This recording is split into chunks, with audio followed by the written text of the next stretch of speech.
now streaming on Apple TV+.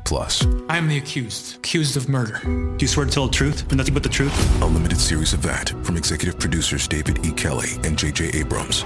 Were you and Caroline romantically involved? I lied about the affair, but I didn't kill her. Your fingerprints were found in her bedroom. I was in love with her. So you snapped. Starring Jake Gyllenhaal, Ruth Negga, and Renata Reinsve. I betrayed my wife and my children, but I did not kill her. Presumed Innocent, now streaming only on Apple TV+. If we followed the moon, we would have 13 months. So why don't we? Follow me down the rabbit hole to find out.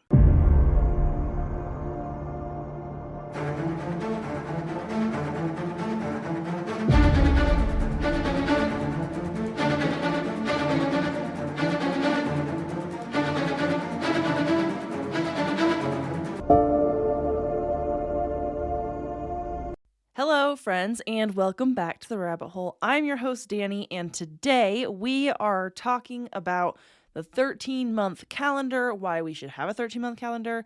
It makes so much more sense. Several of you have actually sent me this on Instagram, like different videos, but I didn't have like a specific request or suggestion in my suggestion form on Google Docs. So if you have sent this to me on Instagram, thank you for that. Also, I did an Instagram poll, and this is what you guys chose. So here we go.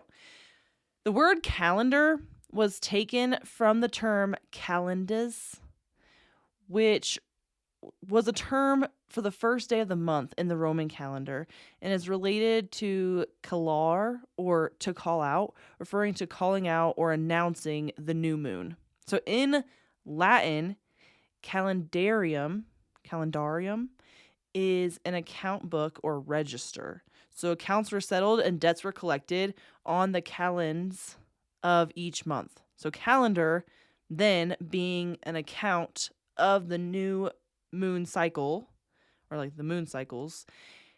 The Latin term was adopted in Old French before moving on to Middle English as calendar. So that's kind of where just like the word comes from and kind of what everyone was thinking about when they were naming it a calendar. But it was always used for timekeeping. I don't know about you, like humans are so into time and like it's just a construct, right? We just created it, but we've always wanted to know like what is the time? How can we schedule everything? So for as far back as we know, there has been timekeeping devices. We see evidence of this in a number of prehistoric structures. We also talk about lunar months versus solar years when we go into all of our timekeeping. So a lunar month is how long it takes for us to go around from new moon to new moon. It takes 29.5 days to get through an entire lunar month, so about 354 days. A solar year is how long it takes the Earth to fully rotate around the sun, which is about 365.24 days-ish to rotate around the sun. That is all really important when we start talking about the different calendars and how people set up their calendars. So first, we're going to start with the Sumerian calendar, which is the oldest calendar that we have found. Not that there's not older calendars, but Sumeria is kind of like the beginning of civilization almost. I mean, there's older humans, but civilization. So this calendar dates back to 2100 BC. This calendar was made up of a solar year consisting of 360 days, and it had 12 lunar cycles, technically 354 days, but they rounded up and it formed 12 months of 30 days. So they wanted their whole year to be 360 days. I'm not sure if at the time they just didn't know that a solar year was 365 days. Anyway, this calendar was different from other calendars in the day because they based everything heavily off the numbers 6, 12, and 60. So each month began with the new moon, and the months didn't have specific names. They just had numbers. So the first month, the sixth month, so on. Due to the technicality of the lunar year being 354 days and the solar year being 365 days, the extra month was added into the calendar every 4 years and they call it like a leap year, right? But this would They were basically they're trying to line up the lunar months with the solar year, and the solar year includes like the equinoxes, the solstices, all of those. They were trying to make it make sense the best they knew how. So they added an entire month every 4 years. The spring and fall equinoxes are when the amount of day and night are equal. So we have 12 hours of daylight, 12 hours of nighttime. The summer and winter solstices are the longest and the shortest days of the year. Just in case you don't know, because we talk about those a lot. And that kind of, when you start getting into like astronomical events and like Stonehenge, we talked about this a little bit when we talked about the Georgia Guidestones. A lot of people base most of their things off of the equinoxes or the solstices. The Sumerians also recorded day qualities, so meaning important events. So lunar eclipses, weather events, the movement of the stars, planets, and constellations, all of these things. With the recording of these events, they wrote what it meant for life on Earth and how it affected them specifically. And these scribes laid the foundation for the creation of the zodiac. From 499 BC, the Sumerian calendar transformed into a proper lunisolar calendar, meaning like it lined up the lunar months with the solar year. And most calendars try to do that. Most calendars they try to be lunisolar. This is because they realized that 19 solar years is equal to 235 lunations, or like moon cycles, basically. And we're going to get into that a little bit later, too, when we start talking about Stonehenge. This calendar, so the Sumerian calendar, helped to shape the Babylonian calendar. The Babylonian calendar was used in Mesopotamia, more specifically Babylon, imagine that, and it was a lunisolar calendar. So the Babylonian civil calendar, or cultic calendar, originally had the Sumerian names for the months, but as time went on, the names that cities had given the months started to be intermingled. So up to this point, calendars weren't really worldwide, or they were more like region specific or city specific. So every city you go to could have a different calendar, a different way that they tell time. And that's just how they did it in those cities. And each city named the months whatever they wanted to. So eventually they started to get intermingled to where they would be more generalized. Everyone was using the same names, so everyone kind of knew what was going on. But you also have to think like basically everything you know is in your city. So whatever calendar your city is using, you don't know that the city next to you is using a different calendar or different names for months because you probably wouldn't travel there. During the Babylonian captivity of the Jews, the month names were adopted into the Hebrew calendar. So the first month was the month of barley harvesting, and aligned with the vernal equinox, which is the spring equinox, the one that happens in March. And the new month of this calendar was declared when the priest observed a crescent moon just after sunset. So all the new months, it was like a priest went out and he was like, oh, yep, we see the crescent moon. It's a new month. And then one. The problem came that the civil calendar wasn't standardized, like I was talking about. So the administrative calendar, or the schematic calendar, thrived during the second half of the time of the Babylonian calendar because it was standardized. So this calendar had 12 months at exactly 30 days each. And they did not add extra months of the calendar as they had in the Sumerian or the civil calendars for like leap years. This calendar was especially popular when needing precision dates or long-term planning. So tax calculations, math problems, wage calculations, business transactions, astral calculations, all of these things were based off of this administrative calendar because it was always the same and everybody used it as the exact same. So there was always 12 months and they always had 30 days. You didn't need a priest to go out and be like, yep, the moon looks like it's starting to be a crescent moon, so it's a new month. They had like a more specific timeline here. Along with having two different calendars, the Babylonians celebrated every seventh day as a holy day. They would also refer to it as an evil day, meaning unsuitable for prohibited activities. So these were the beginning of calendars as we know them today. After that, we see the Greeks created like a 10-month calendar. This calendar left 60 days or so completely unaccounted for. Then the Romans took that calendar and expanded on it. So they had the 10-month calendar, which had the months Martius, Aprilis, Maius, Junius, Quintilis, Sextilis, September, October, November, and December, with Quintilis through December being derived from the Latin words for 5 through 10. However, since the Greeks were missing about 60 days in there, the Romans added Januarius to the beginning of the year and Februarius to the end of the year. Later, it would change to move February to follow January, which is kind of like how we see it now. The calendar was modified from that version to the Julian calendar by Julius Caesar.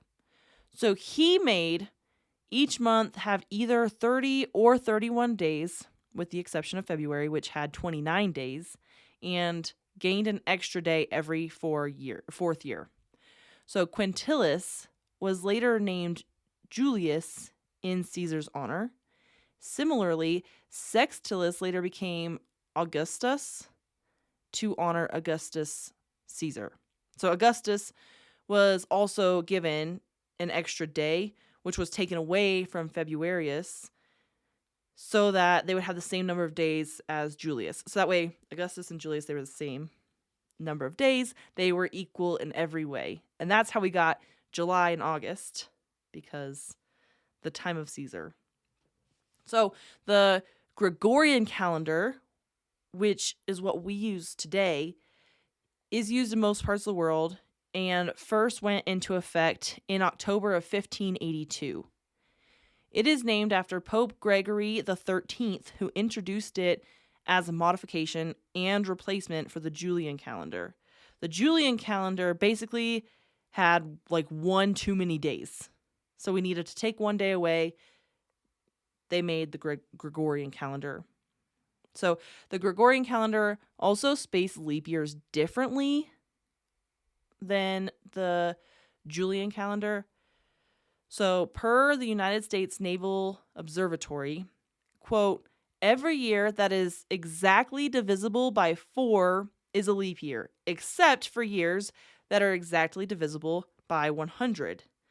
But these centennial years are leap years if they are exactly divisible by 400. For example, the years 1700, 1800, and 1900 are not leap years, but the year 2000 is, end quote. So to kind of expand on that, 1700 is divisible by 100, so it cannot be a leap year. 2000 is divisible by 100, but also divisible by 400, which makes it a leap year. I don't know how they came up with this, but this is the rules. The Gregorian calendar is a solar calendar with 12 months of 28 to 31 days, consisting, like each of the months has 28 to 31 days, and it has 365 days total. A leap year is added to February in the leap years following the rules I just stated. So January has 31 days, February has 28 days and 29 days on leap years. March has 31 days, April has 30 days, May has 31 days, June has 30 days. Both July and August, as we learned in Caesar's time, they now have 31 days. They have to be equal.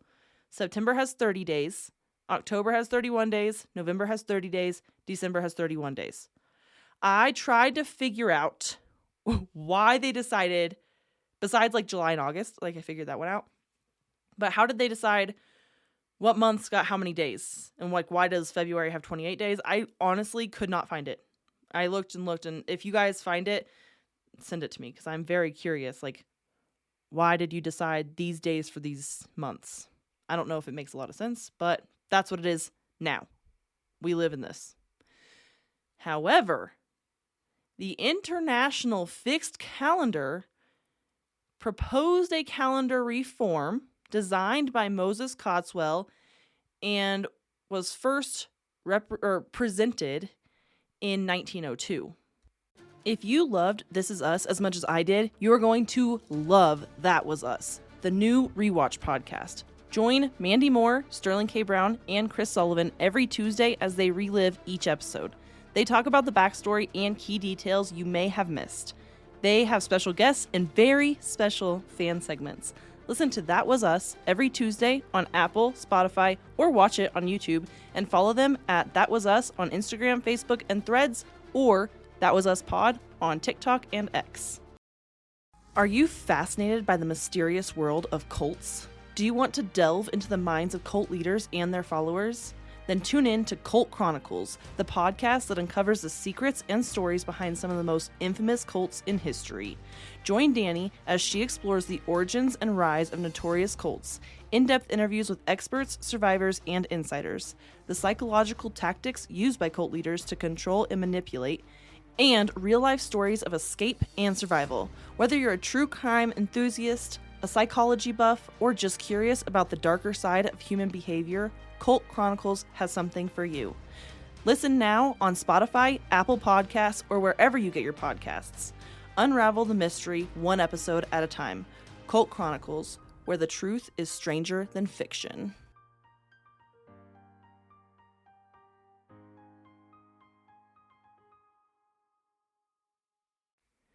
So this calendar is also referred to as the ICF, as the International Fixed Calendar, the Cotsworth Plan or Cotsworth Calendar, or the Eastman Plan. As we know, this calendar obviously was never adopted, but the entrepreneur George Eastman instituted its use at the Eastman Kodak Company in 1928, and it was used there until 1989. So that's why they sometimes refer to it as the Eastman Plan. This calendar divided the year into 13 months of 28 days each. So each month would have exactly 4 weeks, and it would add up to 364 days, which isn't quite enough. But at the end of the year, the day after December 28th, which wouldn't have a number or even a day of the week, it would just be another day, and it would be added, and it would be referred to as Year Day. So, like I said, it wouldn't belong to any week. It wouldn't have a Saturday or a Sunday. So technically, the 28th day would happen on Saturday, and then the first of the year would happen on Sunday. There would be a day in between that wouldn't have a day, technically, and it wouldn't have a number. It would just be called Year Day. So December 28th is Saturday, then Year Day would happen, and then Sunday would happen, and that would be January 1st, as they proposed it. The extra month would be inserted between June and July, and it would be called Sol. And this month would include the mid-year solstice, and it would be named to pay homage to the sun, Sol. Leap years would follow the Gregorian rule, so every year that's divisible by 4, and but not on years that are divisible by 100 unless it's divisible by 400, so on, right? The extra day on leap years would be inserted at the end of June. So June would happen, or June 28th would happen. So similar to Year Day, June 28th would happen on Saturday. Then Leap Day would happen, and then Sunday would be Sol 1, because July would happen after Sol. So it'd be June, Sol, July. In this proposal, the year would always start on a Sunday and always end on a Saturday, and the first of the month would always happen on a Sunday and the end on a Saturday. Another take on this, so similar to this International Fixed Calendar suggestion, but instead of the year starting on January 1, it would happen after Resurrection Day, so Easter. So the year starts at the beginning of April. So April 1st would be the beginning of the year, because Easter represents new life or rebirth. So in the Bible, Obviously, Easter is a resurrection. In Wiccan celebrations, the spring equinox represents like renewal, birth, and fertility. But many ancient cultures celebrated the spring equinox with fertility rites, symbolizing the return of life and fertility to the land. And this is also the time of year that we plant. So really, all of this is saying renewal, relife. So the beginning of the year, the renewal of the year should start April 1st. All the other concepts would stay the same, right? We would have 13 months, 28 days in each month, 4 weeks, all that. But with this starting in April, we have September being the 7th month because sept means 7. Oct means 8, so that would be the 8th month. November being the 9th month. December, dec being 10, so that would be the 10th month, instead of having them as the 9th, 10th, and 11th and 12th months. It makes more sense this way if you look at the way it was created with the Latin terms. I'm sure you're asking yourself, well, like, why? Why would we do, what's the advantages of 13-month calendar? It's more predictable. So every month has the same number of days and weeks. So every day of the month falls on the same day of the week each month. So the 3rd would always be a Tuesday in every single month. Every year has exactly 52 weeks. Holidays would be more predictable because the days of the month are the same. So Thanksgiving, the way we celebrate it now, it's always the 4th Thursday of the month. But with this 13-month calendar, it would always be November 26th. So there wouldn't be like, oh, this year it's on the 28th and last year was on the 25th and all these different things. Nope. It would always be the 26th because that would always be the 4th Thursday of November. And like Christmas being the 25th day of December means it would always be on a Wednesday. So it'd be a lot more predictable. And every year has equal length quarters, so 91 days, 13 weeks, or 3 months and 3.25 months. But 13, the number 13, has astronomical significance as well. Stonehenge, I told you we were going to get into Stonehenge, has 19 stones in the inner horseshoe.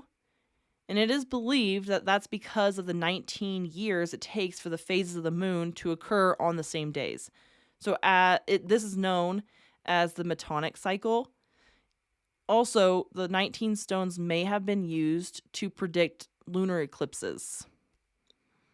But the number itself, 13, has significant meaning. So often the number is associated with misfortune. 13 also means focus, change, and adaptability. It is also said to be feminine energy. But we can bring it all the way back to the root as well. So 1 of 13, the number 1 is associated with new beginnings, fresh cycles, freedom, leadership, and independence. 3 is an architect number. It has the vibrational energy of building a solid platform, but also like think expansion, communication, creativity, and joy with the number 3. But when you add those two numbers together, you get 13's root number, which is 4, which means safety and stability. We see 13 months in Native and Mesoamerican calendars, with 13 meaning balance. And in these instances, in those calendars, 13 is actually considered a sacred number. So we see 13 being like unlucky, but I'm wondering if that's a narrative that they're trying to throw at us to get us to not believe that 13 is actually a really significant number. But also, having these 13 months in the 28 days might be more natural. So if you think about like a woman's menstrual cycle is 28 days long, typically, right? There are some outliers, but typically it's 28 days long. Isn't it interesting that 13 is a feminine number? And if you look at a turtle shell, let's go all the way to nature, right? So a turtle shell is a visual representation of the lunar calendar. So the shell has an outer ring, and the outer ring has 28 spaces. Inside are 13 different sections. You can literally look at a turtle. Google a picture of a turtle, and you can see all the different sections. There's 13 sections on the inside. There's 28 sections in the outside circle. That's interesting. did you know that there's actually 13 constellations that the sun, moon, and planets pass through, not 12? So when we talk about zodiac signs, there's 12 zodiac signs, but they always leave out one that passes through the sun. Ophiuchus is left out when discussing these signs because they've decided that it's not a zodiac sign. It's just a constellation that passes through the sun. But when we include this in the zodiac signs, it changes all the dates. So if you're an Aries sign, you would be from April 19th through May 13th. A Taurus is May 14th through June 19th. Gemini would now be June 20th to July 20th. Cancer is July 21st to August 9th. A Leo would be August 10th to September 15th. A Virgo would be September 16th to October 30th. A Libra would be October 31st to November 22nd. With a Scorpius, I know I did not say Scorpio, would only be November 23rd through November 29th. And then you have Ophiuchus, which is November 30th through December 17th. A Sagittarius is December 18th through January 18th. Capricornius would be January 19th through February 15th. Aquarius would be February 16th through March 11th. Then a Pisces would be March 12th through February 18th, and so on and so forth. So if you don't align with your sign anymore, or if you don't align with your sign like naturally, like say, for example, like I'm a Virgo. So with this not new, but with this other zodiac sign, I would still be a Virgo, but potentially like you wouldn't be the same sign that you are if we include this 13th sign. That's interesting. Like, I don't actually understand why they would leave it out or why they've decided it's not a sign. That makes no sense to me. By having 13, like a 13-month calendar, we could basically be aligning our lives more closely with the harmonies of nature. Isn't it interesting how we keep getting separated further and further from nature? Like, why is this happening? So we've got like fake food. We've got synthetic materials. We almost never actually touch the earth anymore. You're always wearing shoes or you're walking on pavement or concrete. Like you're never actually like grounding yourself. How often do you ground yourself? Or even get outside for that matter? Like when was the last time you went outside and just like felt the sun on your skin? It's so interesting how we like close ourselves into buildings and offices and different things, and we're always wearing clothes. So how much of our skin is actually even being seen by the sun? And we are getting so far away from nature, which is we come from the earth. Shouldn't we be more in tune with it? Shouldn't we be more in line with our environment and surroundings? But we keep getting further and further away. I don't have a why for why they never adopted the 13-month calendar. I think it makes a lot of sense to me. But I know that our calendar now is very confusing. I think it would be a lot easier if we had 13 months with 28 days in each month. I'm sure maybe they're like, oh, it's too hard to adopt. It's too hard to put out to everybody. I think that if we just changed, we would just change. We could also get rid of daylight savings. That would be great too. But that's I'll get off my soapbox. Anyway, until next week, my friends, stay skeptical, and I will see you all then. Hey friends, The Rabbit Hole is an independent podcast with everything you hear done by me, Danny Mercy. I appreciate all of your support. Please rate and review wherever you're listening. If you want to follow us on Instagram, it's at rabbit.holepodcast. And thank you, Zakar Valaha, for our awesome intro.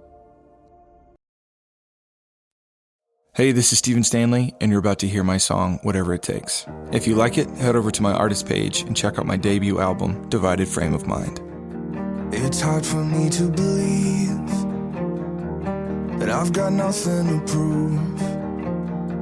I thought this dirt on my hands was gonna keep me from you. I fall as much as I rise. Feels like no